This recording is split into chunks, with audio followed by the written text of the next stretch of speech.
Olá amigos do canal Admin de Redes, retornando com mais um vídeo dessa série que eu propus sobre Hyper-V. No primeiro vídeo eu demonstrei como fazer a instalação, numa máquina Windows Client. Se você não conhece bem, eu recomendo você assistir o vídeo que aparece no card neste momento.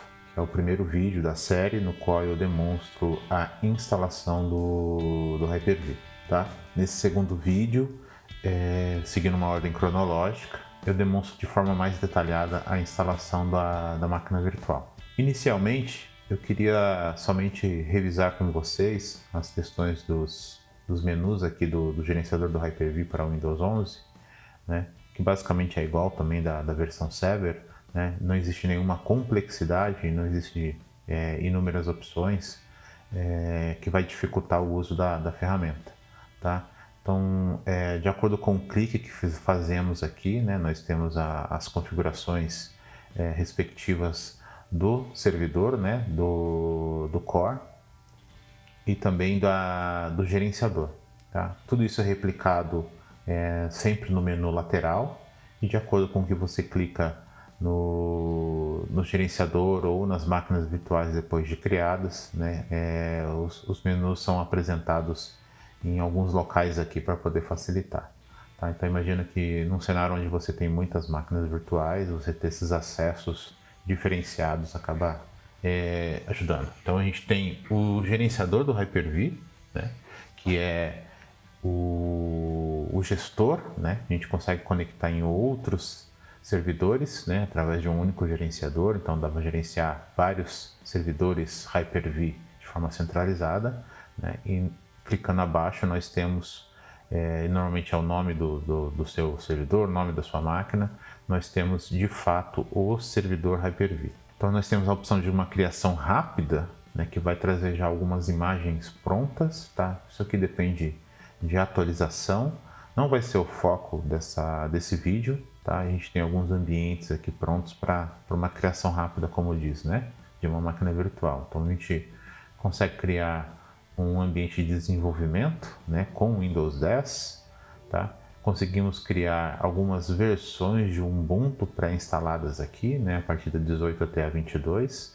Então, em alguns casos, acaba sendo rápido aí uma criação para algum momento específico, tá? Como não é o caso, vamos criar uma máquina virtual do zero.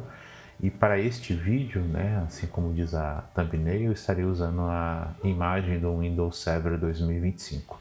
Bom, retornando ao gerenciador, nós temos as configurações do Hyper-V, os locais onde salvamos as máquinas, onde salvamos os discos, tá? Outras configurações de atalhos, temos a configuração do switch virtual, então eu passei por todas essas configurações no primeiro vídeo, ok? Ainda diz que é possível conectar numa storage, através de Fiber Channel. Tá? Então mesmo na versão aqui desktop a gente consegue essa configuração. Tá? Temos as edições de disco, que eu devo abordar num outro momento, já com máquinas virtuais rodando. Então é preciso ter máquinas virtuais, mas podemos editar discos, criar discos, e os serviços do Hyper-V, como parar o serviço, remover o servidor, tá? E menus aí de exibição, para customizar o dashboard, tá? Bom, vamos lá, vamos fazer a criação de uma máquina virtual. Como eu disse, eu escolhi o Windows Server 2025 para este tutorial, tá? Já avisando a continuação, tá? Temos aqui um wizard, com todas as opções. Podemos navegar livremente pelo wizard caso precisamos retornar e revisar alguma coisa, editar alguma coisa, tá? Então a gente tem algumas recomendações. Podemos não exibir essa página no início, tá? Então vamos iniciar aqui com o nome da máquina, Eu vou dar um nome óbvio para ela, que é o Windows SRV de servidor 2025, que é a versão do meu Windows. Vou escolher um local de armazenamento, não vou usar o local padrão. No primeiro vídeo ensino também como alterar este local, quando você tem muitas máquinas virtuais, então é interessante que você tenha uma customização ainda um pouco mais refinada desse processo, tá? Tem um disco aqui que salva as máquinas, escolhi aqui o meu diretório para Windows, ok? E aí a partir desse momento ele compõe o diretório com o nome da máquina que você atribuiu. Vamos avançar. Vou escolher máquinas de geração 2. No primeiro vídeo eu expliquei um pouco sobre a questão da geração 1 e geração 2. Tem a ver com performance, tem a ver com armazenamento, né?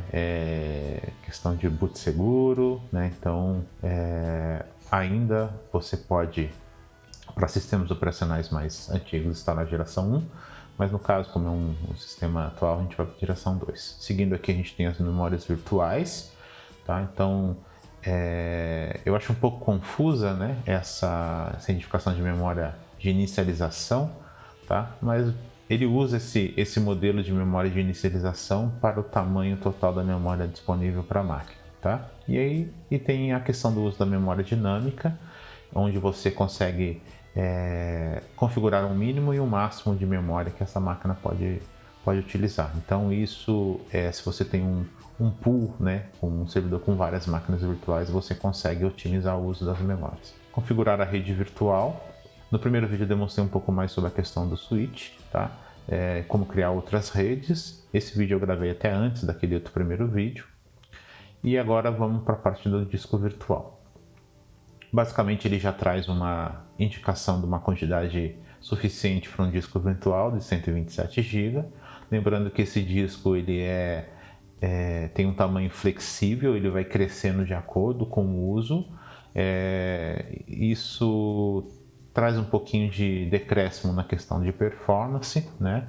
E a gente ainda pode também utilizar um disco físico, né? Ou um outro disco. Então no primeiro vídeo eu expliquei tudo isso, tá? E agora eu vou escolher a origem da minha ISO. Então você deve salvar essa ISO em algum diretório, né, que seja acessível para o seu Hyper-V. Não vou cobrir aqui o download de uma ISO, tá? Mas é só entrar no site da Microsoft, você consegue baixar uma ISO de um Windows Server, por exemplo, original, para usar por 180 dias, né, sem a necessidade de usar qualquer software não original e não licenciado. Bom, a gente tem o resumo, então eu vou dar um concluir aqui para que a máquina virtual seja criada. Notem agora que com a máquina criada, né, nós temos novas opções de configurações, obviamente destinadas à máquina virtual, né? E para cada máquina virtual nós temos esse controle individual, tá? Mas mais uma vez demonstro que no painel lateral, né, ao selecionar a máquina virtual, nós temos essas mesmas configurações. Então, deixando evidente que a administração ela é facilitada sempre em todo momento. Bom, uma vez conectado à máquina, né, como se fosse uma área de trabalho remoto, nós temos as opções de configurações dessa máquina. Então a gente tem aqui os menus, menu arquivo configuração, tá? Uma série de configurações da máquina, o menu de ação, a gente pode iniciar, encerrar e salvar o estado dessa máquina, pausá-la. Temos o menu de mídia, né, onde inserimos a ISO a qualquer momento, tá? Parte de exibição e uma parte de ajuda. Em configurações, nós temos um controle melhor dessa máquina virtual, podendo adicionar novos hardwares a ela, né? Uma alusão a novos hardwares, controladores de disco, adaptadores de rede, adaptador de fibra, né? Para acesso a uma storage. A parte de firmware, que é basicamente como se fosse a BIOS da máquina, né? A gente controla aqui, por exemplo, o boot, né? Então, por exemplo, meu disco ele é a terceira opção, então eu vou colocar em segundo. No primeiro boot, para instalação, obviamente, a unidade CD tem que ser a primeira e depois ele vai buscar o boot no disco, tá? Depois ele vai entrar aqui também com aquele modo EFI do Windows, tá? A parte de inicialização segura, tá? Então a gente usa aí um modelo de Windows. A parte de memória, aqui nós podemos configurar a memória dinâmica da máquina, né? Que é a RAM mínima, né? Memória RAM mínima que ela vai poder usar. E a memória máxima. Então, imagina quando você tem diversos servidores, você consegue otimizar o uso de memória. No caso de virtualização, o hardware é sempre um dos limites né, para a quantidade de máquinas que você consegue virtualizar, espaço em disco e quantidade de memória, né? Obviamente também tem a questão de performance, né? Então, por exemplo, eu consigo deixar que essa máquina tenha um máximo de 8 GB, né, e consigo determinar uma RAM mínima para ela, tá bom? Outras memórias, outras configurações de memória também, tá? Mas não vamos entrar aqui agora no detalhe de cada uma dessas máquinas. Por exemplo, posso deixar com 1 GB, posso deixar, dependendo do sistema operacional, com 2 GB, tá? Que seria um mínimo mesmo para ela funcionar. Mas obviamente que para um Windows Server, o ideal aqui é que fique o máximo possível, né? Quantidade de processadores virtuais, isso aqui vai depender muito do processador que você tem na sua máquina, né? Se ele é um i7, um i5, acho que abaixo do i5 não recomendo muito virtualização, tá? De repente você tem um i9, isso vai ser melhor. A configuração do disco, que demanda um pouco mais de estudo em cima, tá? Tenho aqui o default switch, tá? O CD que já estava ali, tá? E algumas configurações de gerenciamento, tá? Serviços de integração, tudo isso aqui faz com que a sua máquina virtual integre melhor com o seu hardware, tá? Pontos de verificação, acho que não é o caso de entrar nos detalhes de cada uma dessas configurações, onde sua máquina está armazenada, tá? Isso aqui é um processo que eu particularmente configuro, que é a questão de como que a máquina se comporta quando você desliga o seu host físico. Então, o que eu faço normalmente? Ação de início automático, eu deixo como nada, tá? Para que ao iniciar o meu computador, o Hyper-V ele não starte as máquinas automaticamente. Por quê? Porque eu normalmente quando estou aqui trabalhando, às vezes eu desligo o computador e esqueço que as máquinas virtuais estavam ligadas ali por algum princípio, por alguma necessidade. Então o que acontece? Na ação de parada, o Hyper-V por padrão ele salva o estado da máquina virtual, né? Para que a máquina não tenha nenhum problema, não aconteça nenhum crash. E quando você liga de novo o seu computador, ele starta esse estado da máquina virtual ao que ele estava na última vez que o host físico estava ligado.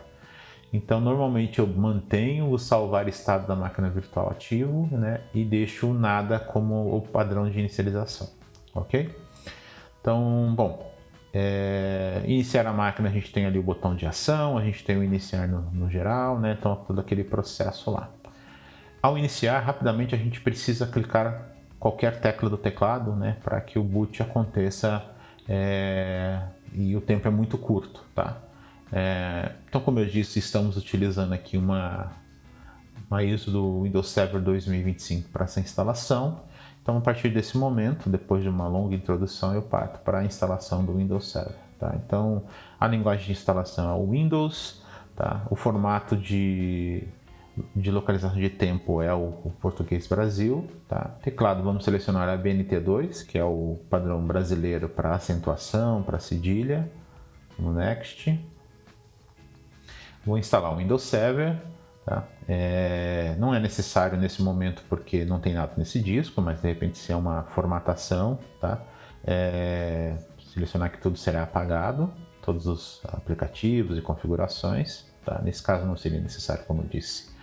Bom, neste ponto teremos 4 opções de instalação, né? A Standard Data Center com e sem o desktop, tá? Então existe uma versão que é o chamado Server Core, então escolhendo aqui a versão com desktop Data Center.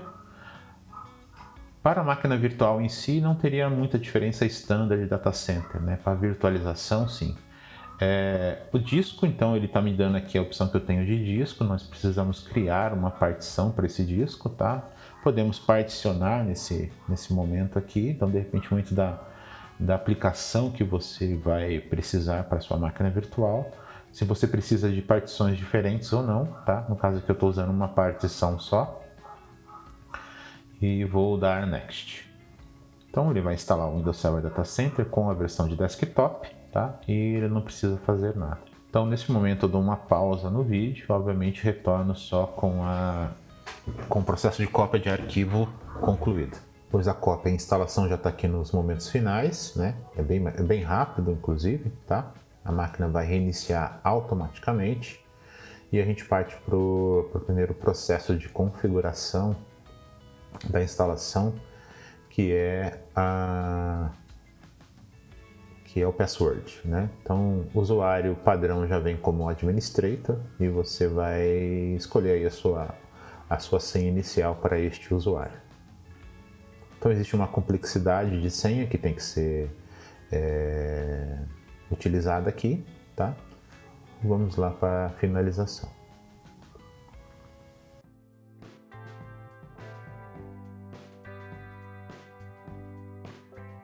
Máquina virtual instalada. Neste momento, aquelas configurações de integração começam a fazer efeito e note que ele já pede para que você melhore a visualização da máquina virtual. Como eu disse, isso aqui trabalha como uma área de trabalho remota, tá? Então, ele já identifica isso e já te dá a melhor opção de visualização aí, ok? Então, precisamos entrar com a senha inicial, que nós escolhemos ali naquele momento anterior da instalação, tá? E ele vai terminar de aplicar as configurações e terminar de criar o perfil do administrator na máquina. Algumas opções aqui para escolher ainda, tá? Enviar ou não diagnósticos de dados para Microsoft. Ok. Bom, um aviso aqui, né? O Windows Server 2025 ele é integrado ao Azure, tá? Então você já consegue fazer essa administração também nesse modelo híbrido com ele. Bom, Server Manager. Este é o coração do Windows Server para administração, tá? Você tem acesso a todos os serviços, né? A todas as features, tá? Você consegue aqui também administrar todos os seus servidores, né? Então, de repente, você tem um servidor central de administração, você consegue adicionar todos esses servidores, tá? E administrar tudo localmente. Bom, o menu mais importante para nós nesse momento é o Local Server, né? No qual vamos customizar nosso servidor. Então, todo servidor, obviamente, você deve partir com o nome inicial dele, né? Então, usando aqui o nome da máquina virtual, vou colocar como Win SRV 2025. Vai precisar reiniciar. Podemos não fazer isso neste momento, ok? O segundo passo é podermos conectar nesse servidor remotamente, né? Numa área de trabalho remota. Então podemos fazer aqui através do System Properties, seja nessa mesma tela, ou no Server Manager também temos a opção do Remote Desktop diretamente aqui para habilitá-lo. Vai abrir a mesma tela, tá? Então são caminhos diferentes que levam ao mesmo destino. Ok? Então ele vai colocar uma excepcionalidade ali no firewall, né, para comunicação. Ele vai habilitar a porta 3389 do protocolo TCP/IP para essa comunicação, tá? O que precisamos também é alterar o time zone, né, para que o modelo de hora e tempo fique de acordo com o local que nós estamos. Então, né, é o UTC-3 horário de Brasília aqui, ok? Que está em inglês, um ok. Neste ponto podemos reiniciar a máquina virtual para que o nome e acesso à área de trabalho remota já estejam disponíveis, tá? E a partir daí a gente não precisa mais estar conectado no gerenciador do Hyper-V, né, no servidor ou no caso aí na sua máquina que está fazendo esse duplo papel, tá? Para gerenciar o servidor, né? Não estamos falando aí mais de gerenciamento do Hyper-V. Bom, esperando a máquina virtual aqui ligar novamente. Lembrando que todo esse tempo de liga, instalação, né, desligar, ligar é de acordo com a performance da sua máquina e do seu host físico, tá? Vou entrar aqui com a senha novamente. E ok, né? Temos o nosso servidor instalado. O Server Manager ele sempre starta de forma automática, mas depois você pode sempre escolher que isso não ocorra, né, nos próximos startup. Como eu disse, né, podemos integrar o Admin Center com o Azure, tá? Como eu disse para vocês, tá? Vocês têm 180 dias para utilizar esta VM no seu laboratório. Retornando ao Server Manager, vamos novamente em Local Server e vamos falar agora de endereçamento IP. Esse servidor ele está recebendo de forma automática do Hyper-V, né, do servidor Hyper-V, um endereçamento IP através do switch virtual, né, Eu recomendo que vocês assistam o primeiro vídeo, né, para entender melhor a questão dos switches virtuais, tá? Isso vai de encontro diretamente ao nível e ao tipo de laboratório que vocês querem fazer. Então, né, temos como saber esse endereço IP de várias formas, né, através ali da visual, né, ou até mesmo através aqui do prompt de comando, tá? Então existe um comando chamado ipconfig/all que vai te trazer esse endereço IP. Eu basicamente uso bastante o prompt de comando pela facilidade de poder copiar, né, o dado. Basta selecionar e dar um enter ali, ele faz uma cópia desse dado. Na minha máquina física aqui, né, fora do Hyper-V, eu vou chamar uma área de trabalho remota, né, ou através do utilitário do RDP, né? Então executar, iniciar executar, mstsc, que é o nome do executável, e ele vai trazer aqui para mim, né, a área de trabalho remota. Então eu vou colar aquele endereço ali, né, que é o endereço do servidor, 172.27.57.27. Olha que quantidade de 7 e 2. E vou chamar esse servidor, ou seja, meu host físico, né, que no caso aqui é um desktop. Eu vou conseguir conectar remotamente nesse meu servidor, nessa minha máquina virtual, tá? Vamos dar um conectar, e olha que ele já chamou aqui para que eu possa colocar o nome do usuário e senha. Então, administrator, a senha colocada lá na instalação, e ele vai me trazer. Tem esse erro de certificado, né, que é um certificado autoassinado. Para que o erro não aconteça mais, você pode colocar aqui para não perguntar novamente, ou até mesmo instalar, né, o certificado. Mas não é necessário, tá? Eu nunca, em poucos casos eu instalei esse certificado autoassinado que o servidor gera. Ao conectar, ele vai derrubar a conexão anterior. Note que ele derruba essa conexão, tá? Então, por exemplo, eu posso fazer aqui um teste de mandar reconectar. O Windows, por padrão, ele deixa que você se conecte até 2 sessões, mas essa primeira conexão aqui, eu não sei por qual motivo, ele derruba a conexão ali do Hyper-V, do gerenciador. Então eu vou logar de novo aqui, tá? Então eu voltei para essa sessão, ok?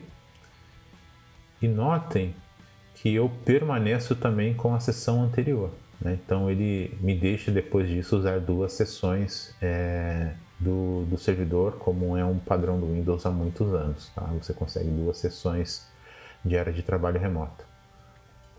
Vou conectar novamente ao meu servidor, aqui através do RDP, né, da área de trabalho remota, onde eu posso, a partir daí, né, fazer todas as configurações e seguir um fluxo normal aqui de trabalho. Bom, pessoal, é isso, né? Esse é o segundo vídeo dessa série, né? Falando sobre Hyper-V, sobre laboratórios para estudo, para teste. Seguimos com o próximo. No próximo vídeo, como eu disse, eu não costumo fazer scripts para esses vídeos, né? Então eu tenho uma ideia fixa aqui de mostrar passo a passo, tá? Sobre todos esses ambientes. Provavelmente o próximo vídeo eu deva falar sobre a instalação de um firewall, tá? Para este ambiente. E aí eu vou alterar aqui algumas coisas de acesso, por exemplo, tirar o acesso direto dessa máquina virtual de Windows, para que a gente possa simular um ambiente real de um data center, né, local, etc. Onde você tem ali uma barreira que é o firewall e você precisa transpassar essa barreira para que você consiga acessar máquinas internas. Bom, mais uma vez agradeço o seu tempo, espero que esse vídeo tenha agregado algum valor de conhecimento para você. Tá? Peço para que você se inscreva no canal Admin de Redes, que nos siga nas redes sociais, ative aí as notificações, né, para que você saiba quando eu lanço aqui um próximo vídeo, tá? E que você curta, compartilhe aí com aquele teu amigo de TI que também tem interesse pela essa questão de virtualização. Um abraço a todos para vocês, fiquem com Deus.